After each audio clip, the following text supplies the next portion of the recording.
Salut, c'est Lucas, on se retrouve pour une nouvelle vidéo. Aujourd'hui, vidéo un peu spéciale. Voilà, aujourd'hui j'avais envie de me faire plaisir, j'avais envie de vous faire plaisir. Et du coup, je me suis dit qu'on allait faire un sujet un petit peu plus ludique. Je sais pas si c'est ludique, mais... En tout cas, c'est un sujet qui mêle artistique, salle de sport, histoire, enfin plein de domaines différents. Et aujourd'hui, on va analyser comment les acteurs de 300 se sont entraînés pour devenir les machines de guerre qui sont dans le film. Voilà, parce que ce qu'il faut se dire, c'est que les acteurs, avant de tourner 300... mais ils n'avaient pas du tout les corps musclés. Hein. La plupart, ils étaient soit gras, soit très skinny. Et du coup, il y a eu tout un travail derrière pendant plusieurs mois pour les rendre musclés comme dans le film, pour qu'ils aient vraiment l'allure de Spartiates. Et ça, vous allez voir, ça a demandé un effort assez intense de leur part. Donc bon, en tout cas, on va voir ça ensemble aujourd'hui. J'espère que ça va vous plaire, ce sujet. Si ça vous plaît d'ailleurs, dites-le moi dans les commentaires. Comme ça, j'essaierai de renouveler et de faire avec... d'autres acteurs, d'autres films ou sur d'autres types de sujets un petit peu comme ça qui mêlent social, artistique, etc. Et surtout n'oubliez pas de vous abonner ici, parce que j'ai pris le temps de me mettre dans la peau de Léonidas. C'était pour vous faire plaisir, donc n'hésitez pas à vous abonner. Bref, en tout cas, on part tout de suite sur l'explication de comment se sont entraînés les acteurs de 300 pour devenir des machines de guerre. Allez, c'est parti. Alors, les acteurs du film 300, ils ont été coachés. Hein. Alors, Zack Snyder, le réalisateur de 300, il est allé chercher du lourd pour pouvoir coacher ces différents acteurs. Il est allé chercher un gars qui s'appelle Mark Twight. Mark Twight, c'est un ancien alpiniste de très haut niveau. Il faut savoir que dans le milieu, c'est quelqu'un qui était considéré comme un peu fou, parce qu'il empruntait des chemins que les autres considéraient comme suicidaires avec très peu d'équipement. D'ailleurs, Mark Twight... il disait souvent qu'il allait mourir à 26 ans. C'est assez arbitraire comme âge, mais il disait souvent ça. Et au final, il a donné une interview 20 ans plus tard en disant je suis pas mort. Tant mieux pour lui. En tout cas, Mark Twight, il a fait d'abord de l'alpinisme à très haut niveau et ensuite il a ouvert une salle de sport avec sa femme. Dans sa salle de sport, il a commencé à coacher des personnes en musculation et il a coaché des sportifs de haut niveau comme des footballeurs américains, des pratiquants de sports de combat, MMA, etc. Et aussi des acteurs. Et du coup, il a eu sa renommée, si vous voulez, à Hollywood. Il l'a glané avec le film 300. Parce que quand Zack Snyder il est venu le chercher, il lui a dit « Frérot, il va falloir que tu fasses des machines de guerre de mes gars. » Mark Twight, il a vu la teuté des gars et il a dit « Bon, on va faire ce qu'on peut. » Au final, il s'est très bien démerdé. Et donc, du coup, il a été... le coach sur 300, la naissance d'un empire, donc ça c'est le deuxième volet de 300, et également sur Man of Steel. C'est lui qui a coaché Henry Cavill dans son rôle de Superman, et la transformation d'Henry Cavill était aussi assez impressionnante. Les entraînements de Zack Snyder, ils vont être basés sur les exercices polyarticulaires et les exercices fonctionnels. Les exercices fonctionnels, vous savez, c'est des exercices qui vont un peu emprunter les mouvements du quotidien que vous pouvez faire au quotidien. Donc ça va être des tirages, ça va être traîner quelque chose, ça va être pousser quelque chose, porter quelque chose, lancer quelque chose, etc. C'est un peu le mode de vie qu'avaient les chasseurs-cueilleurs, ou alors on peut retrouver des exercices dits fonctionnels dans des travaux comme bûcheron, comme mécanicien, etc. Donc c'est des éléments de musculation de la vie courante. Bon, bref. Donc du coup, Mark Twight, il va prendre cette base d'exercices polyarticulaires fonctionnels. On avait vu ensemble déjà dans un article de Discipline les avantages des exercices polyarticulaires, mais je vous les redonne rapidement. Comme vous entraînez plusieurs muscles à la fois, vous allez avoir un gain global de masse musculaire. Vous allez développer également votre force globale.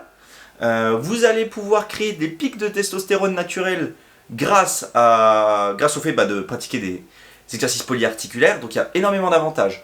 Et dans les exercices polyarticulaires, vous allez retrouver par exemple les tractions, les dips, les pompes, le soulevé de terre, le squat, le overhead press et bien d'autres exercices qui vont vous permettre de développer vos muscles en même temps. Voilà. Et de faire travailler globalement différents groupes musculaires. Et ce qu'il faut savoir donc, du coup, c'est qu'il va coupler ces exercices polyarticulaires avec un aspect vraiment d'endurance et de cardio. On verra après un exemple d'entraînement. En tout cas, d'après Mark Twight, son entraînement est basé sur 3 aspects principaux. L'aspect un peu gymnastique, X endurance, X gainage, abdominaux. L'aspect lancer, apparemment ils lançaient des choses, les acteurs. Et soulever, donc ça c'est soulever de terre, développer couché, etc. À côté de ça, les acteurs ils avaient une diète qui était assez régulée, vous vous en doutez. Mais le problème c'est que vous avez des acteurs qui étaient un peu gras et qui devaient perdre cette masse graisseuse, et d'autres qui étaient très skinny et qui devaient justement prendre de la masse. Donc du coup, il y a eu un suivi assez personnalisé, forcément, et pour les mettre dans le rôle, on leur a fait déguster des éléments de la vie quotidienne méditerranéenne. Donc on leur faisait manger beaucoup d'olives, de tomates, des viandes cuisinées comme sur le bord de la Méditerranée, donc avec beaucoup d'herbes, etc., du pain complet. Enfin bon bref, on les faisait manger à la grecque si on veut, mais avec un aspect forcément très musculation, un régime très protéiné, les bons lipides qui vont bien, et pas trop de glucides, pour qu'ils soient bien secs les jours du tournage. À côté de ça, les acteurs, ils tournaient aussi l'après-midi et ils faisaient des scènes de combat. Et en fait, les scènes de combat, ça rajoutait encore un aspect sportif, puisqu'ils se dépensaient énormément. C'était un aspect très cardio aussi, que Mark Twight, il explique dans plusieurs interviews. Tous les acteurs, ils se sont entraînés ensemble. Et ça, c'était vraiment une volonté de Mark Twight. Mark Twight, il dit dans une interview que son objectif, c'est de créer un gang, et que ce gang ait tellement confiance les uns envers les autres, que tout le monde se connaisse tellement bien que ça se voit à l'écran. Et je pense que c'est plutôt bien réalisé, parce que je sais pas si vous avez vu le film 300, mais on voit vraiment une cohésion lorsqu'il y a l'attaque des Perses et que les 300 soldats spartiates défendent les Thermopyles. On voit une vraie cohésion et qui est bien retranscrite, et d'après Mark Twight, c'est un peu grâce à lui.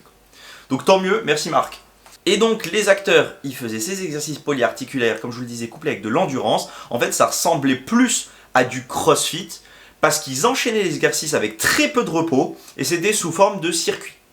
La plupart du temps, hein. Après il y avait quelques spécificités bien sûr, mais Mark Twight, il nous a partagé un type d'entraînement qu'il faisait faire à ces 300 guerriers. Voilà, donc moi je l'ai fait, je suis allé à la salle de musculation, et j'ai réalisé les exercices, et je vous propose qu'on aille le voir ensemble tout de suite. Tout ce que je peux vous dire, c'est que j'ai bien douillé, et ensuite on débrief. Ok ? Allez, à tout de suite. Voilà les gars, on se retrouve à la salle, donc je vais tester tout de suite le 300 workout. Bon, d'abord je me suis un petit peu échauffé, je vais prendre un petit coup de Monster, parce que comme vous le savez, les Spartiatis prenaient du Monster. Lol. Et puis je vais partir, je vais essayer de faire le meilleur chrono possible, et de vous filmer tout ça. On y va, c'est parti. Alors, en ce qui concerne les exercices, ils font dans leur entraînement 25 tractions de pronation, enchaînées avec 50 soulevés de terre à 60 kg, 50 pompes prises larges, 50 sauts sur un banc qui a 60 cm de hauteur. Bon, pour être honnête, je vais pas regarder le nombre de centimètres de hauteur, mais je pense qu'on est à peu près sur ça. Relevé de jambes couchées avec une barre bras tendu, 50 répétitions. 25 épaulés jetés par main avec un kettlebell ou une haltère à 16 kg. Et à nouveau 25 tractions. Et tout ça, ils le font sans temps de repos ou avec le temps minimal, quoi. Écoutez, ça va être tendu, hein. Ça va être compliqué, je vous annonce. Mais on va essayer de faire le meilleur temps possible. Et je sais que Bodytime avait fait une vidéo il y a pas mal de temps sur le sujet. Je regarderai combien ils ont fait eux comme score. Et puis on verra si je fais mieux. Je vais être honnête avec vous, hein. J'étais en entraînement hier, j'ai fait une séance de fou. Et toute la semaine dernière, j'ai fait des séances de fou. Je sais pas si j'arriverai à tenir. Enfin, j'arriverai à finir la séance, ça c'est sûr, mais je ne sais pas si j'arriverai à tenir des chronos de 20-30 minutes. Bon, on va voir de toute façon. Je vous remets la liste ici. Ce que je vous propose, c'est d'aller tout de suite filmer, puis on fait un débrief à la fin. Allez, c'est parti.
Bon, là je craignais un peu que les tractions.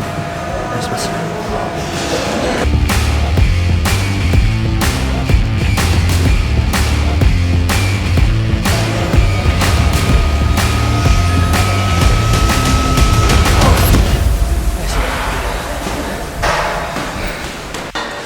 Putain, défi terminé les gars. Je m'assois un peu. Ah, je vais pas vous mentir, c'était trop dur. C'était trop dur. La vérité, c'est quand tu travailles pas l'endurance au quotidien dans ton entraînement, ça devient vite compliqué. Là, à chaud, les tractions, ça a été largement plus dur. Le terre, ça a été, mais le terre, c'est normal. J'en fais beaucoup au quotidien. Ensuite, les relevés de jambes, ça a été. Kettlebell, ça a été. Les pompes aussi, c'était vraiment les tractions le problème. Vraiment les tractions. Sachant que moi, là, je l'ai fait qu'une fois le parcours. Mais que les acteurs de 300, ils le répétaient. Ils le faisaient plusieurs fois, c'est Barjo. Je sais pas comment ils faisaient. Je sais pas. Bon. En tout cas, les gars, je vous propose de revenir à la maison pour débriefer tout ça. Je sais même pas combien de temps j'ai fait. Attendez, je vais regarder. Bon, j'ai fait un temps de 28 minutes. C'est pas si dégueulasse, je crois. Je vais regarder la vidéo qu'avait fait Basic. La vidéo qu'avait fait. Comment ils s'appellent les deux là? Les Body Time, PJ et Alex. Je veux voir quel temps ils avaient fait. Bon, après, ils avaient des physiques bien plus secs que le mien quand ils l'ont fait. Moi, je vous rappelle que je fais 90 kg sec, mais bon, c'est pas si sec que ça, on le voit là aujourd'hui. Mais je vais regarder. Donc, ce que je vous propose, c'est on débriefe tout ça à la maison. Parce que là, j'en peux plus. Voilà, donc, vous avez pu le voir à l'écran, j'étais mort. Cette séance m'a tué. Moi, je ne suis pas du tout habitué à faire du crossfit, de l'endurance, etc. Moi, je fais beaucoup de force. Je fais peu de volume d'entraînement en général. Donc, c'était assez compliqué pour moi de gérer. Parce que là, c'était très intense sur une période très courte. Et j'ai mis 28 minutes, je crois, à faire le circuit. Honnêtement, j'étais déjà content de l'avoir fini. Parce que enchaîner 25... Déjà les 25 premières tractions, on va être honnête, elles sont difficiles. 25 tractions d'affilée, pour moi, c'était pas possible. C'est dû notamment à mon poids, je fais quand même 90 kg presque. C'était impossible. Et alors les 25 dernières, mais alors là, autant vous dire que c'était la cata. Le reste, ça a été plus ou moins, surtout soulevé terre. Le soulevé terre, là, j'ai enchaîné. Mais c'est vraiment un circuit qui est compliqué. Il faut savoir que les acteurs, eux, ils s'arrêtaient pas. Les acteurs, ils prenaient 1 minute de repos entre chaque exo. Et ensuite, ils réenchaînaient, ils refaisaient un circuit. Donc, pour tous ceux qui se demandent comment ça se fait qu'ils ont réussi à être aussi balèzes en peu de temps, il y a cet aspect. Et on va pas se mentir, ils ont charbonné. Ils ont charbonné parce que, je vous le dis, moi ça m'a tué. Après, c'est le manque d'habitude pour moi. Mais eux, imaginez, la plupart ne faisaient même pas de musculation. La plupart ne faisaient pas de musculation avant de commencer. Donc, bravo à eux, big up. En tout cas, moi j'espère que ça vous a plu. N'hésitez pas à reproduire aussi cet entraînement. J'aimerais bien savoir combien vous avez fait, voir si je suis vraiment une grosse merde ou pas. Parce que j'ai pas beaucoup de moyens de me faire une référence par rapport à mon timing. Je sais que Body Time avait fait une vidéo il y a quelques années. Je crois qu'ils oscillent entre 21 et 25 minutes. Donc déjà, c'est moins bien. Après, pour ma défense, je me suis entraîné toute la semaine. C'était mon jour de repos, normalement. Faut pas le dire ça. En tout cas, si ça vous a plu, n'hésitez pas, encore une fois, je vous le dis, mais à vous abonner, c'est super important pour moi. Lâchez un like, un petit commentaire, comme ça j'ai votre timing. Et puis écoutez, on se retrouve la semaine prochaine pour une nouvelle vidéo. Et d'ici là, n'oubliez pas de toujours exploiter votre potentiel. Ciao! They tryna at me, I'm running the race. I gotta pick up the pace. They throwing shade, but I'm gone. You gotta keep it a buck to my face.